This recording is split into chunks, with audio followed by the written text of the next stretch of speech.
भूतेषु विष्णुमायेति शब्दिता नमस्तस्यै नमस्तस्यै नमस्तस्यै नमो नमः।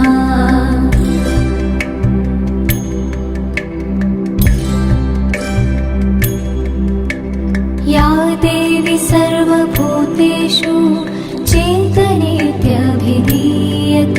नमस्तस्यै नमस्तस्यै नमस्तस्यै नमो नमः।